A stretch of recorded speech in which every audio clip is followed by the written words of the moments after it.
Hello friends, welcome back to my channel. Friends, ಇವತ್ತಿನ ವಿಡಿಯೋದಲ್ಲಿ ಕೆಲವೊಂದು ವೇಸ್ಟ್ ಅಂತ ಬಿಸಾಕೋ ವಸ್ತುಗಳಿಂದ ನಾವು ಹೀಗೂ ಕೂಡ ರಿಯೂಸ್ ಮಾಡ್ಕೊಳ್ಬೋದು ಅಂತೇಳಿ ತೋರಿಸ್ತಾ ಇದ್ದೀನಿ. ಹಾಗೆಯೇ ಸೊಪ್ಪುಗಳಾಗಿರ್ಬೋದು, ಫುಡ್ಡನ್ನಾಗಿರ್ಬೋದು ವೇಸ್ಟ್ ಮಾಡಲಾರ್ತರ ಅದನ್ನು ಕೂಡ ಯಾವ ರೀತಿ ರಿಯೂಸ್ ಮಾಡ್ಕೊಳ್ಳೋದು, ಇದರಿಂದ ಹಣ ಮತ್ತು ಟೈಮನ್ನು ಹೇಗೆ ಸೇವ್ ಮಾಡೋದು ಅಂತೇಳಿ ಇವತ್ತಿನ ವಿಡಿಯೋದಲ್ಲಿ ಕೆಲವೊಂದು ಸ್ಮಾರ್ಟ್ ಹಾಗೂ ಈಸಿ ಟಿಪ್ಸ್ಗಳನ್ನು ನಿಮಗೆ ತಿಳಿಸ್ಕೊಡ್ತಾ ಇದ್ದೀನಿ. ಸೊ ಫ್ರೆಂಡ್ಸ್, ಬನ್ನಿ ಹಾಗಾದರೆ ತಡ ಮಾಡ್ದೇನೆ ಅವೆಲ್ಲ ಟಿಪ್ಸ್ಗಳು ಯಾವ ಅಂತೇಳಿ ನೋಡ್ಕೊಂಬರೋಣ. ಮೊದಲನೇ ಟಿಪ್ಸ್ ಇಲ್ಲಿ ನೋಡ್ತಾ ಇರ್ಬೋದು ನೀವು. ನಾನು ನಿನ್ನೆ ನೈಟು ಜೀರಾ ರೈಸನ್ನು ಮಾಡಿದ್ದೆ, ಹಾಗೆ ಮಜ್ಜಿಗೆ ಸಾಂಬಾರನ್ನ ಮಾಡಿದ್ದೆ. ಎಷ್ಟು ಕರೆಕ್ಟಾಗಿ ಅಳತೆ ಮಾಡಿದ್ರು ಒಂದಲ್ಲ ಒಂದು ಸ್ವಲ್ಪ ಎಕ್ಸ್ಟ್ರಾ ಉಳಿದೇ ಬಿಡುತ್ತೆ. ಸೊ ಈ ರೀತಿ ಮಸಾಲ ಆಗಿರ್ಬೋದು, ಚಟ್ನಿಗಳಾಗಿರ್ಬೋದು ಉಳಿದಾಗ ಇದನ್ನು ಫ್ರಿಜ್ಜಲ್ಲಿ ಸ್ಟೋರ್ ಮಾಡ್ತೀವಿ. ತಣ್ಣಗಿರುವಂಥ ಆಹಾರನ ಕೊಟ್ಟರೆ ಯಾರೂ ತಿನ್ನೋದಿಲ್ಲ.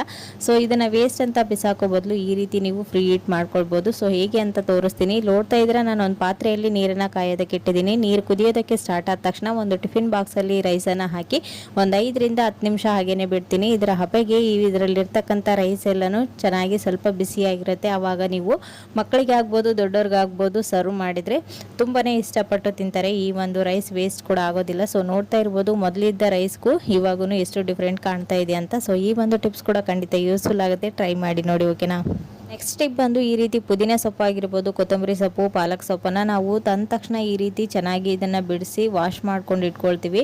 ಇದನ್ನು ವಾಶ್ ಮಾಡ್ಕೊಂಡು ಇಟ್ಕೊಂಡು ನಾವು ಫ್ರಿಜ್ಜಲ್ಲಿ ಸ್ಟೋರ್ ಮಾಡಿದರೆ ಅಲ್ಲಿರ್ತಕ್ಕಂಥ ನೀರಿನಂಶದಿಂದ ಇದೇನಾಗುತ್ತೆ, ಕೊಳೆಯೋದಕ್ಕೆ ಸ್ಟಾರ್ಟ್ ಆಗುತ್ತೆ. ಸೊ ಹಾಗಾಗಿ ನಾವು ಇದನ್ನು ಹೇಗೆ ಸ್ಟೋರ್ ಮಾಡೋದು ಫ್ರೆಶ್ ಆಗಿ ಅಂತೇಳಿ ತೋರಿಸ್ತಾ ಇದ್ದೀನಿ.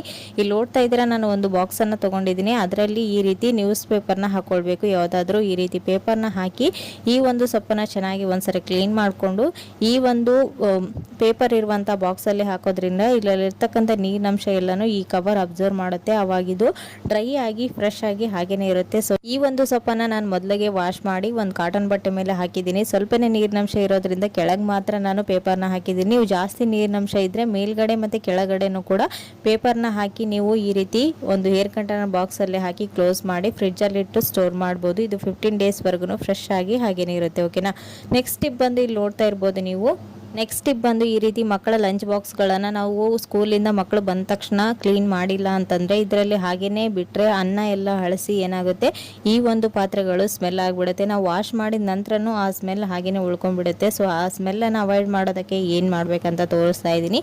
ಇವೆಲ್ಲ ಟಿಫನ್ ಬಾಕ್ಸ್ಗಳು ಹಾಗೆ ವಾಟರ್ ಬಾಟಲ್ಸ್ಗಳನ್ನು ಚೆನ್ನಾಗಿ ವಾಶ್ ಮಾಡಿದ ನಂತರ ಇದರಲ್ಲಿ ಒಂದು ಸ್ವಲ್ಪ ಏಲಕ್ಕಿ ಹಾಗೂ ಒಂದೆರಡು ಲವಂಗನ ಹಾಕಿ ಕ್ಲೋಸ್ ಮಾಡಿ ಇಡೋದ್ರಿಂದ ಇದರಲ್ಲಿರ್ತಕ್ಕಂಥ ಬ್ಯಾಡ್ ಸ್ಮೆಲ್ಲನ್ನು ನೀವು ಕಂಪ್ಲೀಟಾಗಿ ಅವಾಯ್ಡ್ ಮಾಡ್ಬೋದು. ಈ ಒಂದು ಟಿಪ್ಸ್ ಕೂಡ ಖಂಡಿತ ಯೂಸ್ಫುಲ್ ಆಗುತ್ತೆ. ಟ್ರೈ ಮಾಡಿ ನೋಡಿ, ಓಕೆನಾ.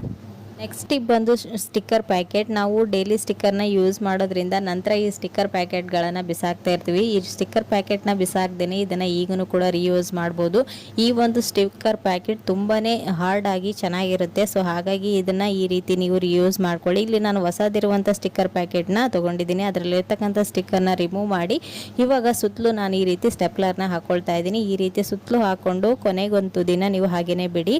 ಅದು ಪಾಕೆಟ್ ರೀತಿ ಆಗೋದ್ರಿಂದ ಇದರಲ್ಲಿ ನೀವು ಮನೆಯಲ್ಲಿರ್ತಕ್ಕಂಥ ಯಾವುದಾದ್ರೂ ಇಂಪಾರ್ಟೆಂಟ್ಸ್ ಕ್ಯಾರಿ ಮಾಡುವಂಥ ವಸ್ತುಗಳಿರುತ್ತಲ್ವ, ಈ ರೀತಿ ಆಧಾರ್ ಕಾರ್ಡ್ ಆಗಿರ್ಬೋದು, ID ಕಾರ್ಡ್ ಮತ್ತು ಪ್ಯಾನ್ ಕಾರ್ಡ್ಗಳಿಗೆ ಲ್ಯಾಮಿನೇಷನ್ ಇರೋದಿಲ್ಲ. ಸೊ ಆವಾಗ ಇದನ್ನು ನೀವು ಅಲ್ಲಿ ಒಂದು ಇಟ್ಕೊಂಡು ಪರ್ಸಲ್ಲಿ ಕಳ್ಕೊಳ್ಳೋದಕ್ಕಿಂತ ನೀವು ಈ ರೀತಿ ಒಂದು ಸ್ಟಿಕ್ಕರ್ ಒಂದು ಪ್ಯಾಕೆಟ್ನ ಮಾಡಿ ಈ ರೀತಿ ನೀವು ಸೇಫಾಗಿ ATM ಕಾರ್ಡ್ ಆಗಿರ್ಬೋದು ಅಥವಾ ನಿಮ್ಮ ಮನಿಯನ್ನು ಸೇಫಾಗಿ ನೀವು ಇಟ್ಕೊಳ್ಬೋದು.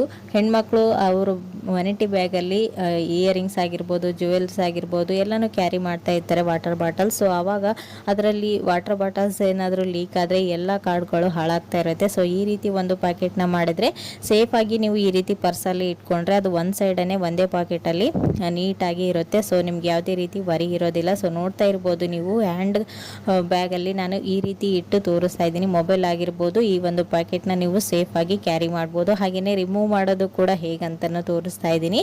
ಇಲ್ಲಿ ನೋಡ್ತಾ ಇದ್ರೆ ಈ ರೀತಿ ಈಸಿಯಾಗಿ ರಿಮೂವ್ ಮಾಡಿ ಈ ಪ್ಯಾಕೆಟಲ್ಲಿರುವಂಥ ವಸ್ತುಗಳನ್ನು ಯೂಸ್ ಮಾಡ್ಕೊಳ್ಬೋದು. ನೆಕ್ಸ್ಟ್ ಟಿಪ್ ಬಂದು ದಾರನ ಸೂಜಿಯಲ್ಲಿ ಸೇರಿಸಿಕೊಳ್ಬೇಕಾದ್ರೆ ಅದು ಈ ರೀತಿ ಬೆಂಡ್ ಆಗ್ತಾ ಇರುತ್ತೆ ಮತ್ತು ಪುಡಿ ಪುಡಿ ಆಗ್ತಾ ಇರುತ್ತೆ. ಆವಾಗ ನೀವು ಕಟ್ ಮಾಡಿ ಅದನ್ನು ಸೇರಿಸ್ತಾ ಇರ್ತೀರಾ. ಆ ರೀತಿ ಮಾಡ್ದೇನೆ ಮನೆಯಲ್ಲಿರ್ತಕ್ಕಂಥ ಈ ರೀತಿ ಕೋಲ್ಗೇಟನ್ನು ಸ್ವಲ್ಪ ಅಪ್ಲೈ ಮಾಡಿ ಅದನ್ನು ಸ್ವಲ್ಪ ಡ್ರೈ ಆಗೋದಕ್ಕೆ ಬಿಟ್ಟರೆ ಈ ದಾರ ಬೆಂಡ್ ಆಗೋದಿಲ್ಲ, ಸ್ಟ್ರೇಟ್ ಆಗಿ ಹಾಗೇನೆ ಇರುತ್ತೆ. ಇಲ್ಲಿ ವಿಡಿಯೋದಲ್ಲಿ ನೋಡ್ತಾ ಇರ್ಬೋದು ನೀವು.